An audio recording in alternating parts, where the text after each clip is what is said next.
안녕하세요. 저는 인천광역시에 사는 38세 여성입니다.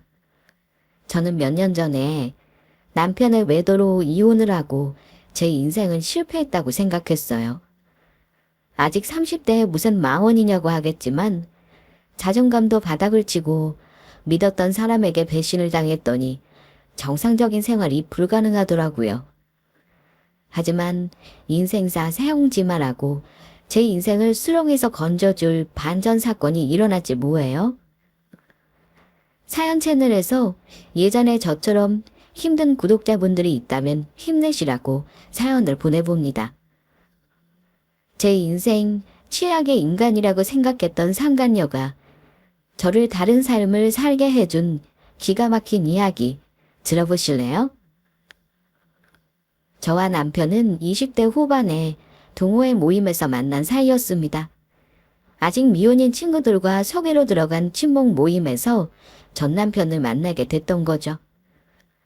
전 남편과 저는 동갑 친구였고 유머 코드가 잘 맞는 편이었어요. 말도 잘 통하고 성격도 사교적인 남자가 저에게 맞춰주며 적극적인데 마다할 여자가 어디 있을까요? 저는 그런 남편과 만난 지 한 달 만에 교제를 하게 됐어요. 당시 전 남편은 고등학교 체육교사였고 저는 친정에서 운영하는 식품회사에서 사무직으로 일을 하고 있었더랬죠. 사귄 지 100일이 되었을 무렵 전 남편과 서로 기념 선물을 주고받았는데 그때 제가 건넨 지갑이 명품이었거든요. 전 남편은 평소에도 제가 하고 다니는 장신구나 옷들이 다 명품 같더니 시연이 너는 하고 다니는 액세서리도 그렇고 옷, 가방 다 명품 같더니 선물로 비싼 브랜드 지갑을 사주네. 알고 보니 완전 재벌집 딸내미 이런 거 아냐? 재벌은 무슨? 그냥 내가 다니는 식품회사 대표가 아버지이기는 해. 뭐 지금 직장이 아버지 회사라고. 무슨 회사인데?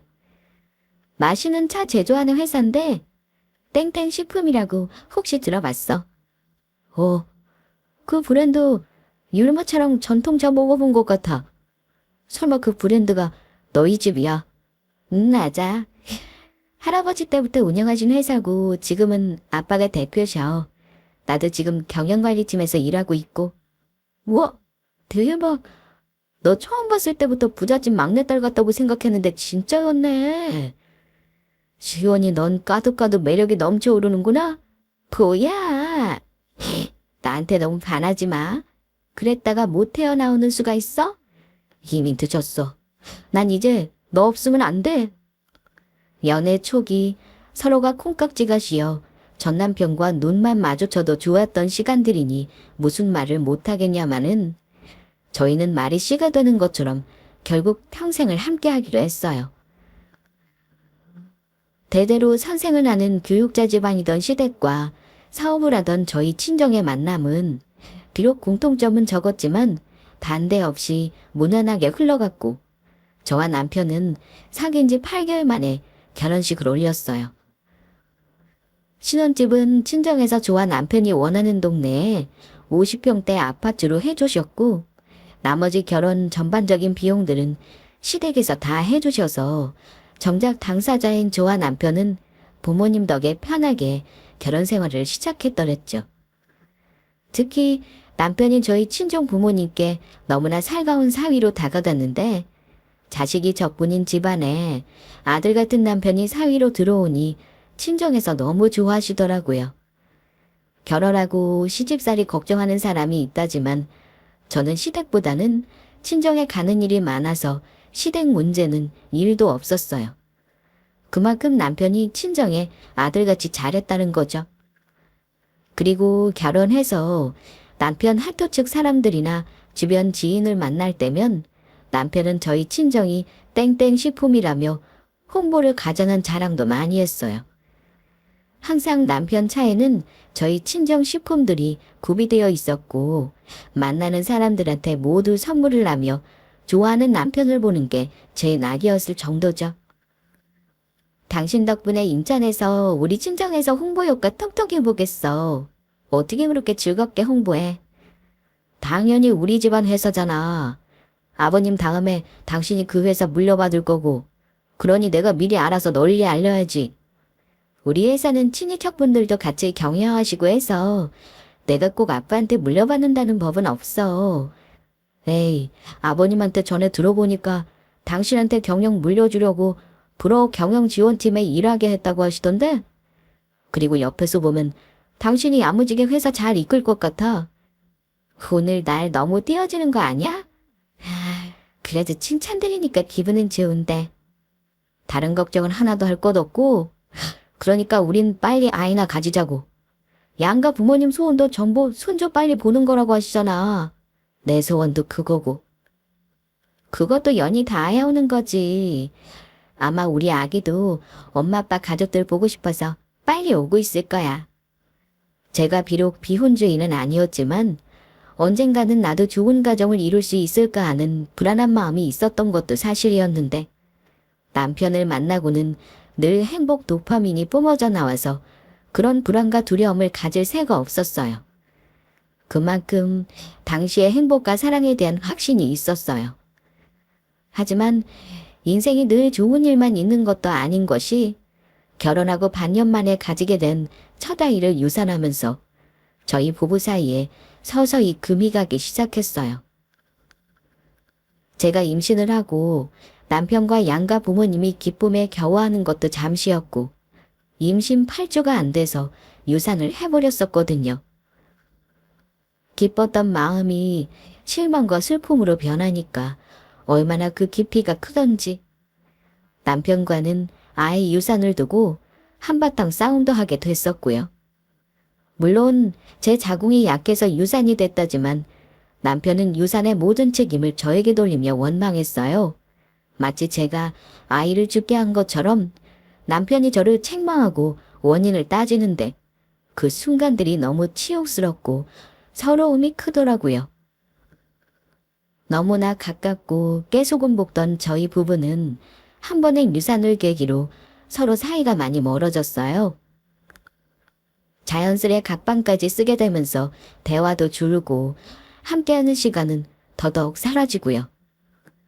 특히 결혼 2년차 때는 친정아빠가 운영하시던 회사가 휘청이면서 구도 위기까지 맞이하자 남편과의 관계는 이로 말할 수 없을 정도로 급격하게 더 안 좋아졌어요. 시댁에서도 시부모님이 저희 친정을 우려하는 말씀도 하시고 걱정을 많이 하셨고 당시 남편 주변과 제 집안에서도 친정회사가 망하는 거 아니냐는 말들을 많이 들었더랬죠. 어제 지역 뉴스에 장인어른 회사 나온 거 봤어? 사태가 생각보다 심각한 모양이던데. 맞아. 심각하지 않다고 할 수 없는 사안이야. 그래도 경영진들부터 모든 관련 사람들이 어떻게든 회사 문 닫는 건 맞겠다고 하는 터라 아직은 더 지켜봐야 할 것 같아. 그래서 지금쯤 이 말을 해야 할 것 같아서 오늘 대화 좀 하자고 했어. 우리 이혼하자. 아, 갑자기 그게 무슨 말이야. 이혼을 하자니. 무슨 이유로 이런 말을 하는 거야. 나 같은 월급쟁이가 망한 처가를 감당하는 건 어려울 것 같아. 그리고 당신도 우리 사이가 예전 같지 않다는 거 알잖아. 그러니 헤어지자. 말도 안 돼. 우리 친정에서 어려운 건 맞지만 그렇게 쉽게 물어줄 회사 아니야.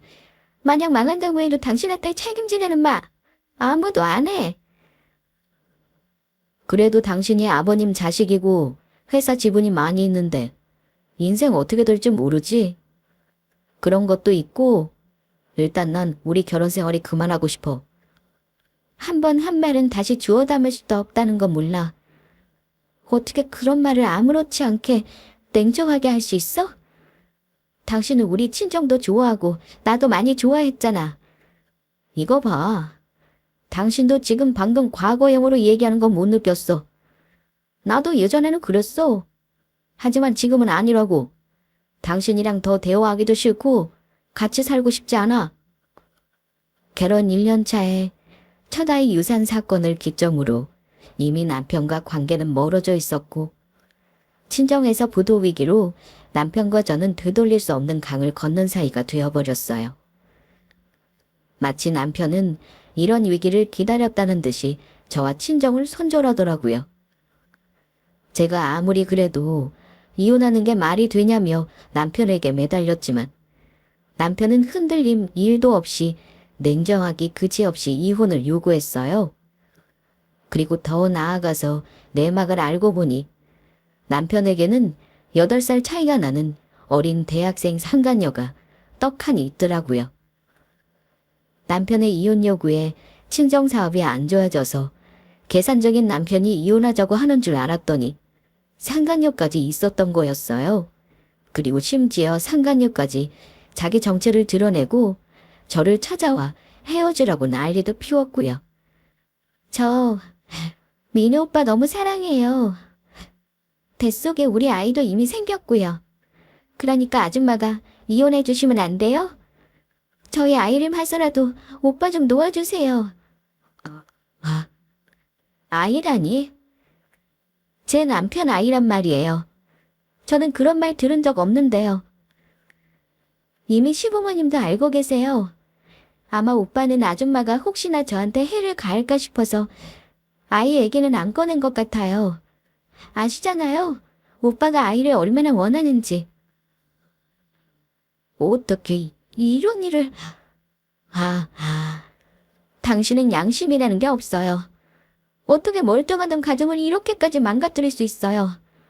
보아하니 아직 어리고 앞길이 창창한 것 같은데 굳이 왜 내 남편을 탐하냐고요. 사랑이란 게 어떻게 선택해서 오나요?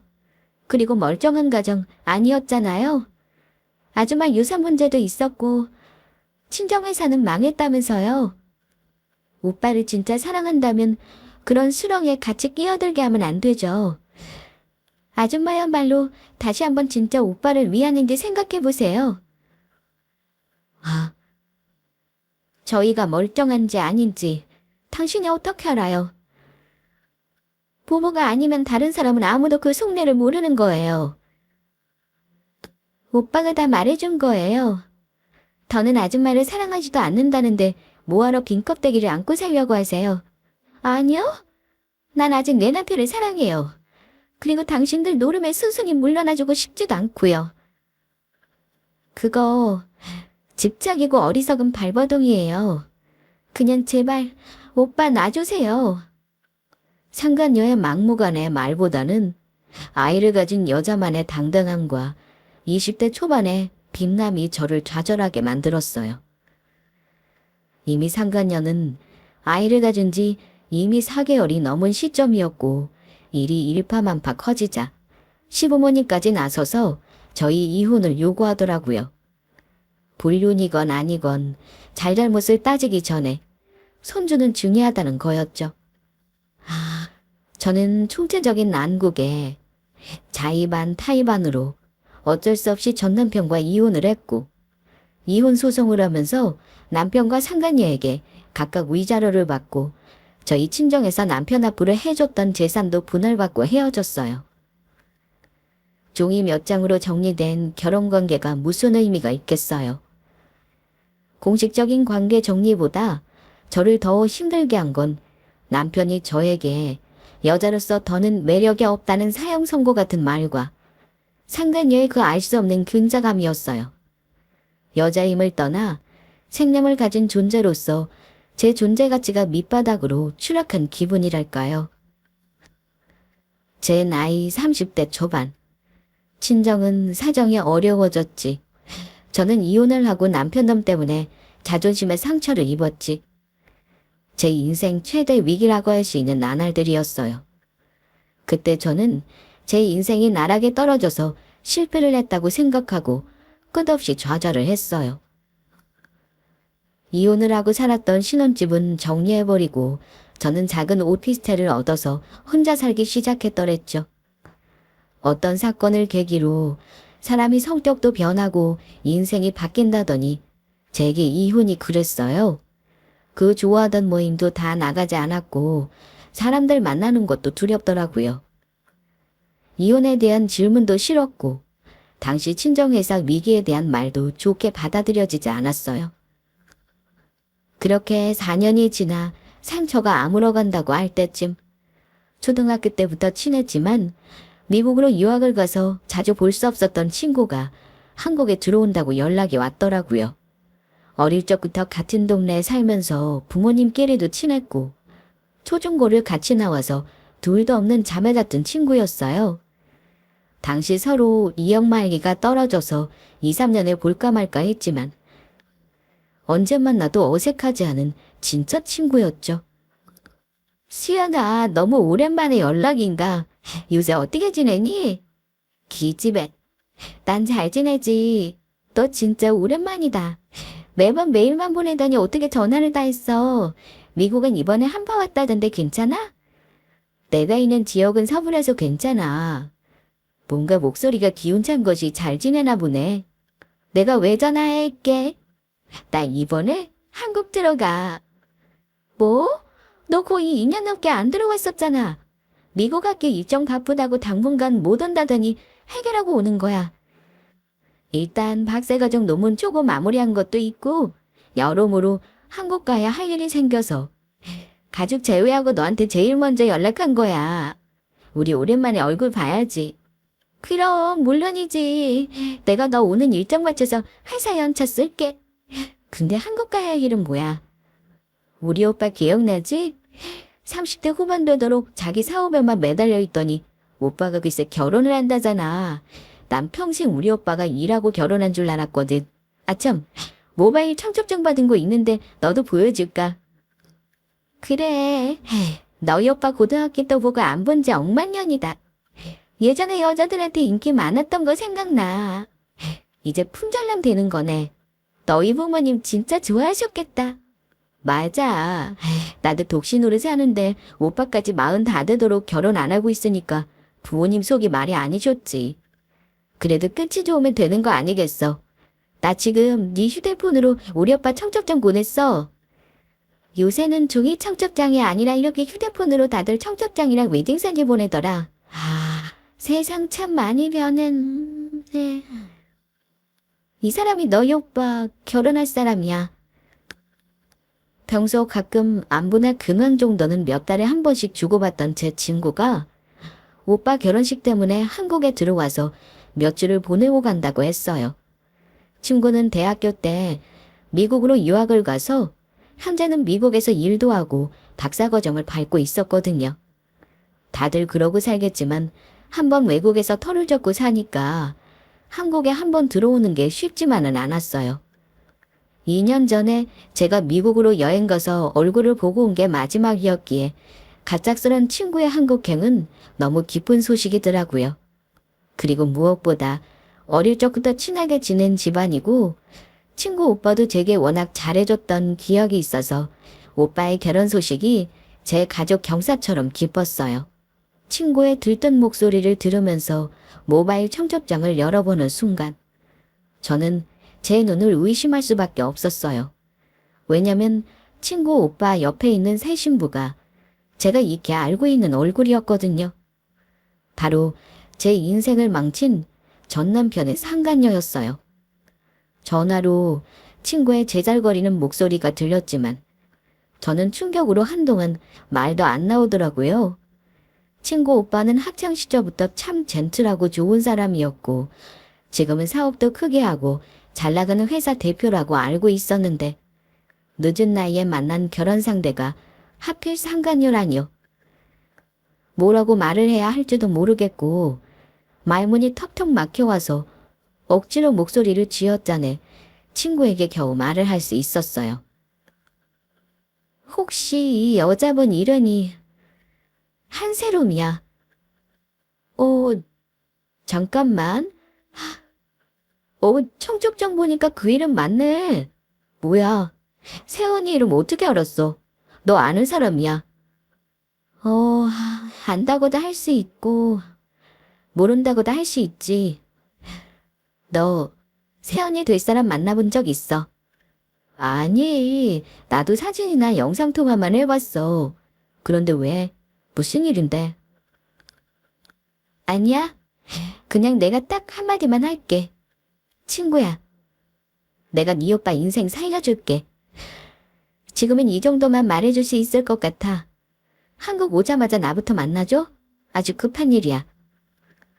제 친구가 미국 유학을 가 있는 동안 제가 이혼을 했기에 친구에게는 상간녀에 대한 이야기는 간략하게 얘기했었지 아주 자세한 내용을 말하지는 않았었거든요.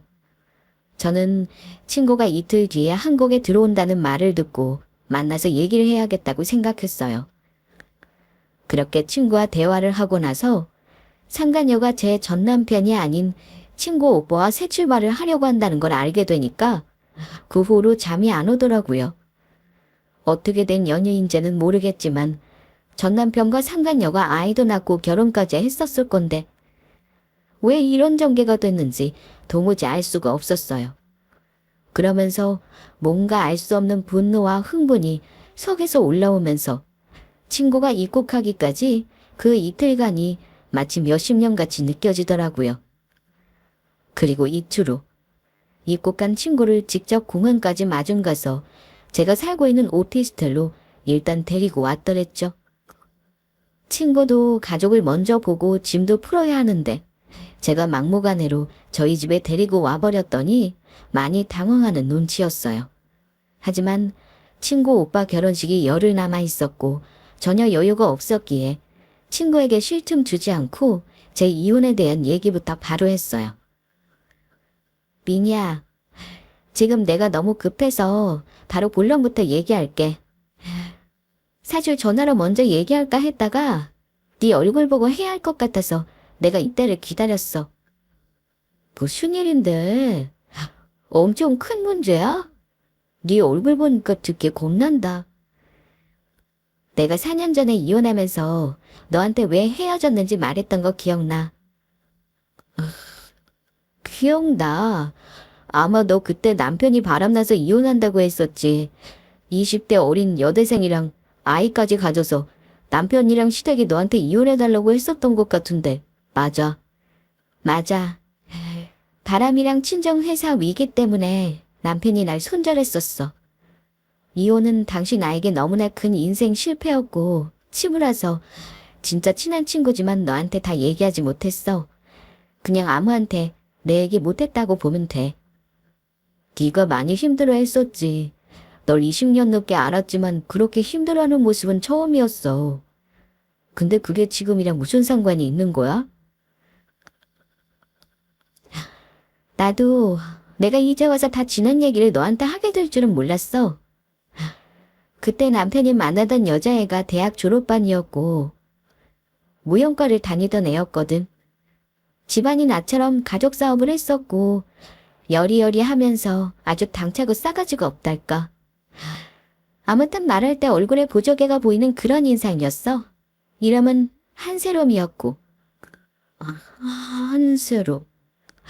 어디서 많이 들어본 이름인 것 같다. 우리 세원이랑 같은 이름이네.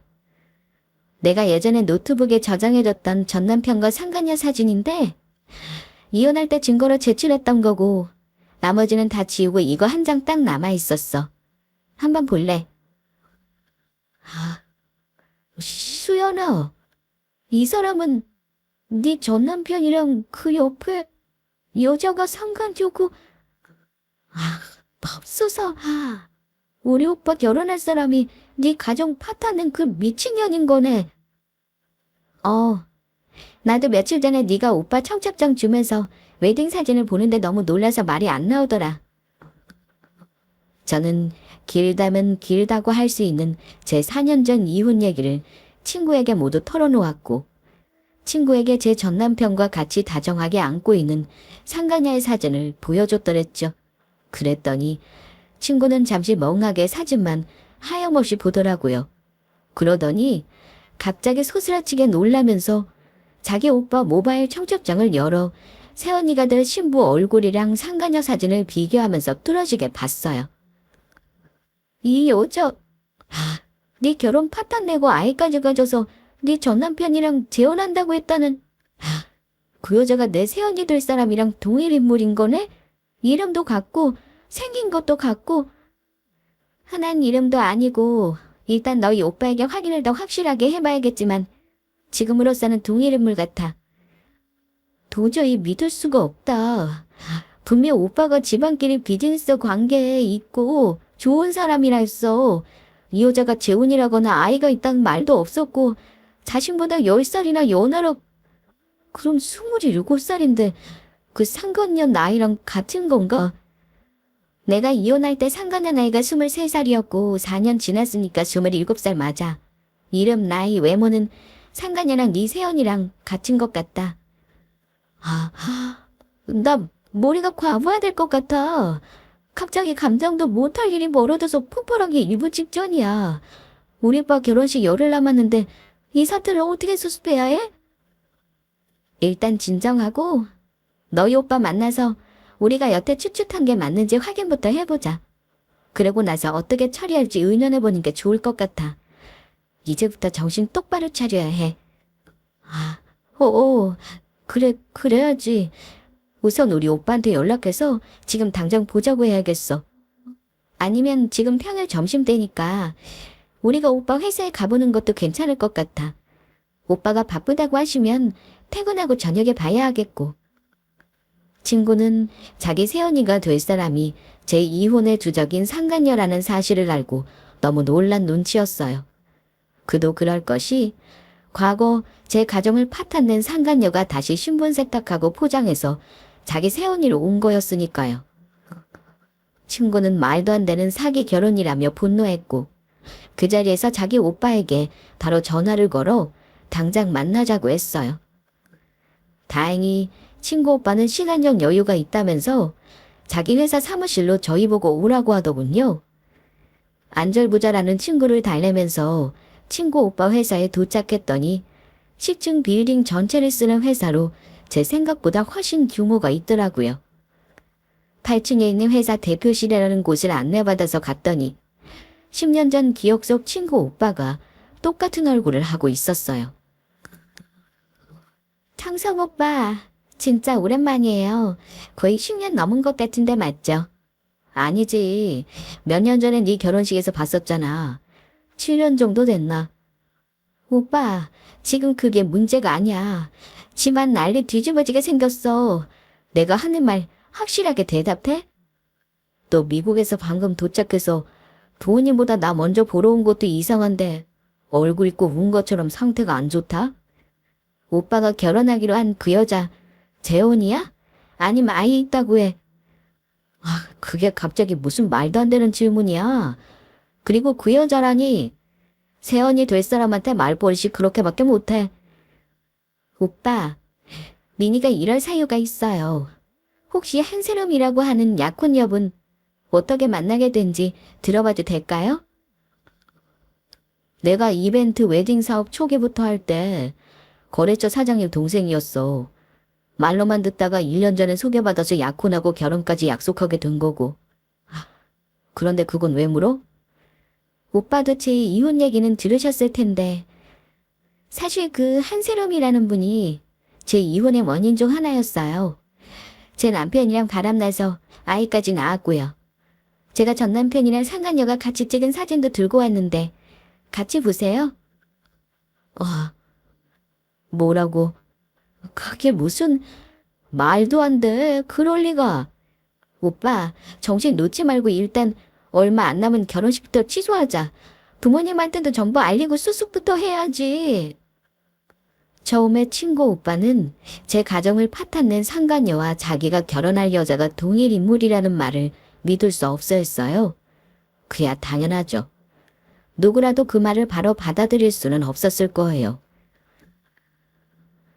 그래서 저는 친구 오빠가 현실을 받아들일 수 있도록 차근차근 상간녀 학교, 전공, 집안 등 제가 아는 신상에 대해 읊어줬어요.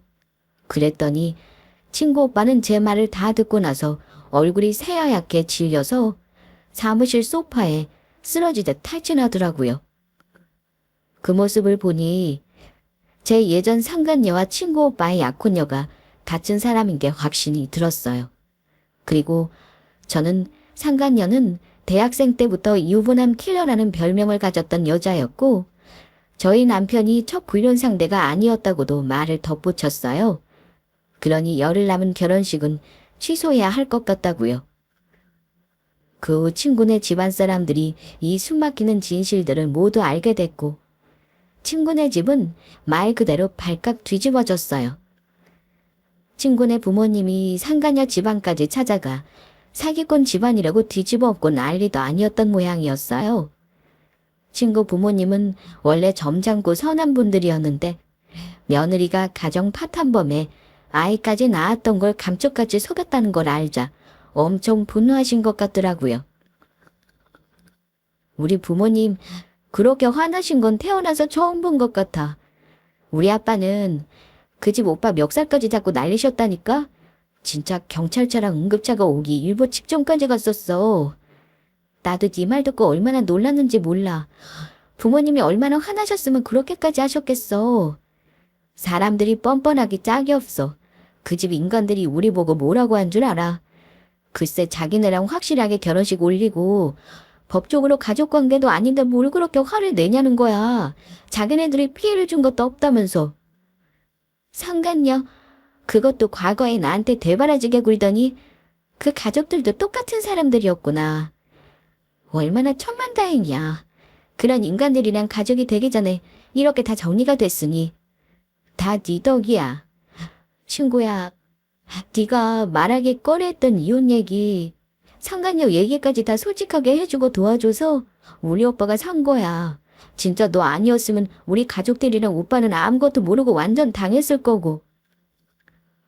내가 도울 수 있어서 다행이야. 난 너희 가족들 전부 좋아하거든. 좋은 분들이 피해를 안 봐서 그거를 된 거라고 생각해. 나처럼 그 이상한 사람들한테 당하면 안 되는 거지. 나 이번 기회에 새삼 현실이 드라마보다 영화보다 더 드라마틱하다는 걸 알게 됐지 뭐야? 우리가 직접 겪지 않고 이런 일이 있었다더라 하면 누가 믿겠어. 오랜만에 한국 들어와서 있었던 일주일이 미국에서 10년이 있었던 것보다 더 사연이 많아. 그렇게 결혼식을 올리기 일주일 전 친구 오빠는 결혼에 관한 모든 걸 취소하고 무효화 시켰고 상간녀와 그 집안 사람들을 참교육했다고 하더군요. 알고 보니 친구 오빠와 상간녀 오빠가 사업적으로 파트너 사이였고 상간녀 오빠가 하청업체로 친구 오빠에게 잘 보여야 하는 위치였던 거예요. 상간녀 오빠가 자기 여동생 과거가 문란했던 걸 몰랐을 리 없고 자기 거래처 사장한테 시집 보내서 그 덕을 보려 했는데 오히려 파국으로 치닫게 된 셈이었죠. 그래서 상간녀 집안에 재정적인 타격이 많이 갔고 그 때문에 상간녀 부모까지 친구 오빠에게 찾아와서 무릎까지 꿇고 울고불고 했다고 해요. 친구 말로는 자기 오빠의 파혼 이후 시금도 전폐하고 말도 아니라고 했고 저는 그때 처음으로 내가 이렇게까지 나서서 그 오빠에게 상처를 입게 했어야 했을까 싶은 생각도 잠시 들기는 했네요. 하지만 그렇다고 사기꾼에 과거 세탁까지 한 그런 여자가 친구네 가족이 되는 건 더더욱 있을 수 없는 일이었죠. 제 친구와 친구 부모님까지 제게 인생의 은인이라며 펑펑 울면서 고맙다고 말을 했고 저는 일이 잘 마무리돼서 다행이라는 말만 했네요. 그리고 제 과거의 원한이 이렇게라도 정리가 된 것 같아 한편으로 속이 후련했고요. 그렇게 친구 오빠 사기 결혼이 정리가 되고 친구도 미국으로 다시 가고 저도 일상으로 돌아가 평범하게 회사에 근무를 하던 때였어요. 그때 친구 오빠에게 갑자기 식사 대접을 하고 싶다는 연락이 오더라고요. 친구 오빠 결혼 사건이 있었던 게 3달이 다 지난 터라 굳이 그럴 필요가 있나 싶었지만 사건의 당사자가 저에게 할 말이 있다는데 어쩌겠어요. 오랜만이다 수연아. 안 그래도 내 동생한테 들었더니 얼마 전에 회사에서 과장으로 승진했다면서? 아주머니 아저씨도 잘 계시지? 고맙습니다. 아빠 건강이 좀 안 좋아서 대퇴직만 물리신 거지 저희 부모님은 아직도 회사 경영에 참여하시면서 잘 지내세요. 제 승진도 할 때가 돼서 된 거고요. 앞으로 더 잘해야죠. 난 너의 그 담백한 성격이 참 좋아. 일희일비하지 않고 차분하고 이성적이고 어릴 때부터 넌 항상 그랬던 것 같아. 덤벙거리는 내 동생이랑 묘하게 상호 보완 쪽이고 말이야. 민희는 참 사랑스러운 아이예요. 감수성이 풍부한 만큼 정도 많고요. 그래도 오빠 얼굴에 전에보다 많이 좋아지신 것 같네요. 다행이에요. 시간이 약이죠. 나 오늘 너한테 식사 대접하겠다고 한 건 은혜를 갖고 싶어서 보자고 한 거야. 은혜라니요. 민희랑 아줌마 아저씨도 저한테 충분히 감사 표시하셨고 오빠도 하셨어요. 계속 그렇게 말씀하시면 제가 민망해요. 아니야. 진짜 말만으로 은혜를 갚을 수 없어. 내가 들어보니까 이혼하고 지난 4년 동안 혼자 지낸다면서? 이런 식으로 은혜를 갚는 건 어떨지 모르겠는데 내 친구 중에 아주 괜찮은 사람이 있는데 만나보지 않을래? 저는 이혼한 경험도 있고 그런데 그렇게 괜찮은 분이 저를 만나려고 할까요? 내 친구는 그걸 다 이해하고 품을 만큼 인간적으로도 외적으로도 그릇이 큰 남자야. 오빠가 진짜 보증할게. 오랜만에 친구 오빠를 만나러 나갔더니 저에게 은혜를 갖고 싶다며 사업하는 자기 친구를 소개시켜 주려고 하더라고요. 저는 사실 첫 번째 결혼 때문에 크게 데인 상태였기에 남자에게 환상이나 기대가 전혀 없었고 소개가 부담스럽다며 거절하려고 했지만 친구 오빠가 워낙 자신하며 한 번만 만나보라고 하더라고요. 자기 이름 걸고 소개하는 거라 친구 오빠의 끈질긴 권유에 저는 어쩔 수 없이 한 번은 만나겠다고 하고 소개 자리에 나갔더랬죠.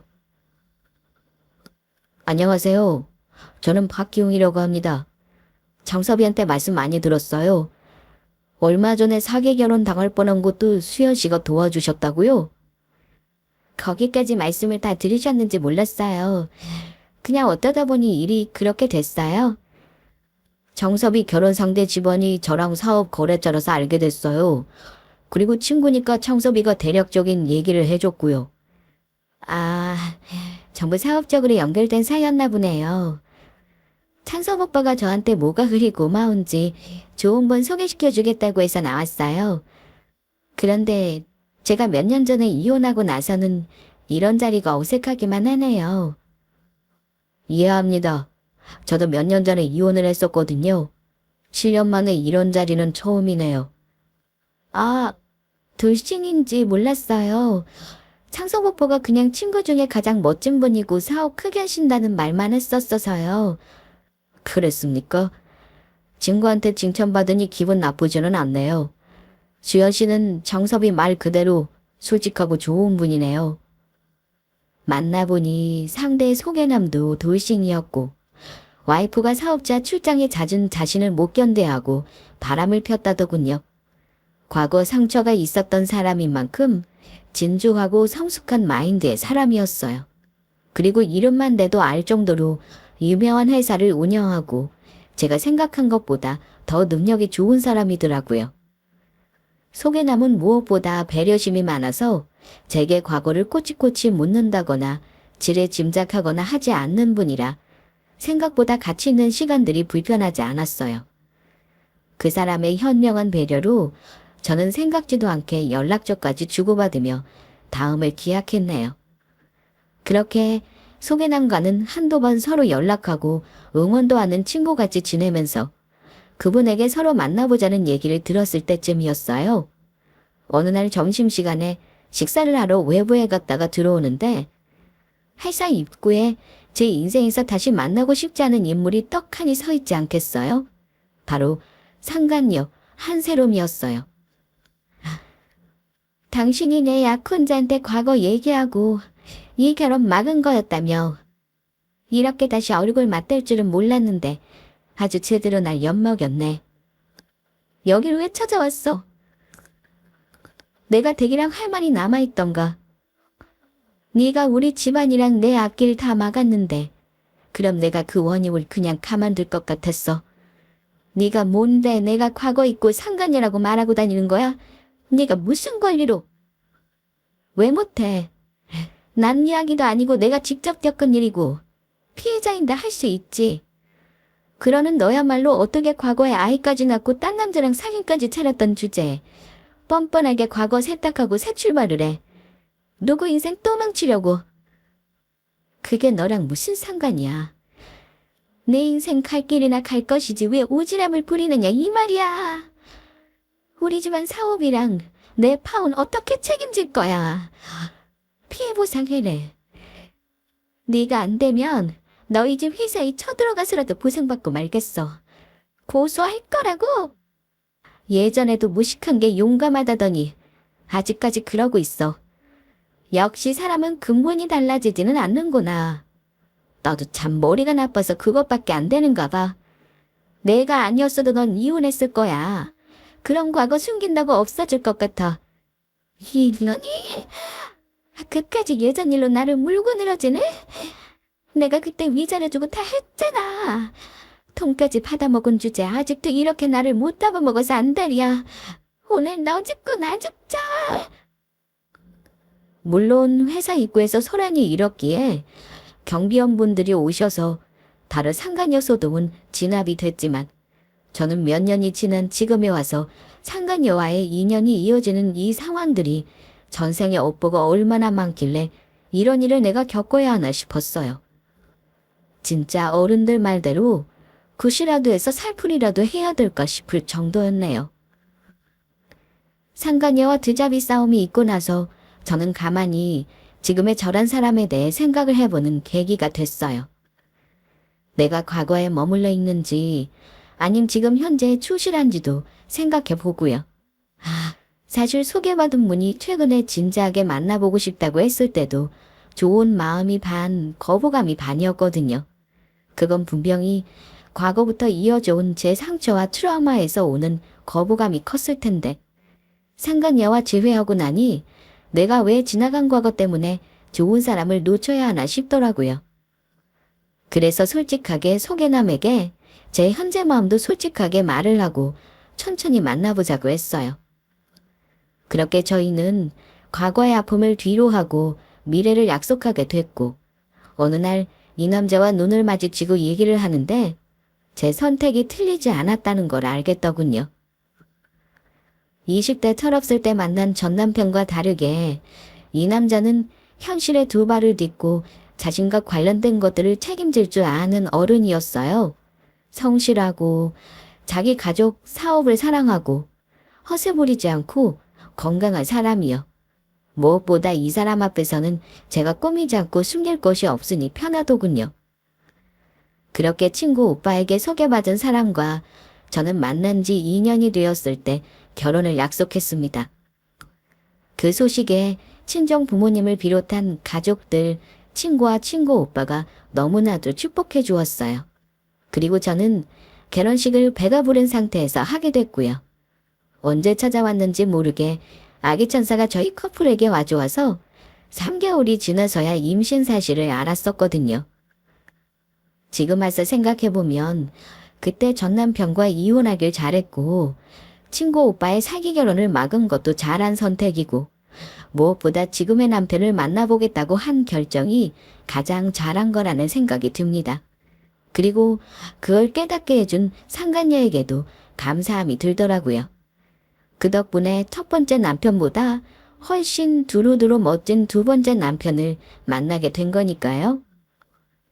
지금 혹시 자신의 인생이 실패라고 느껴지거나 최악의 상황에 있다고 생각이 드시나요? 그럼 이제 당신의 운이 전환되는 시기가 다가왔다는 신호로 여기세요.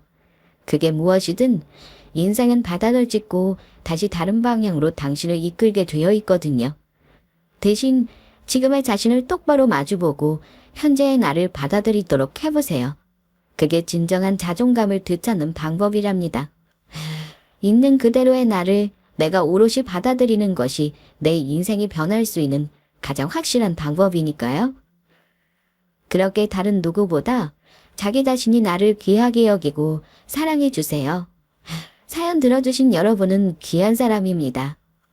제 이야기 들어주셔서 감사하고 여러분에게 멋진 운명의 변화가 함께하길 기원하겠습니다.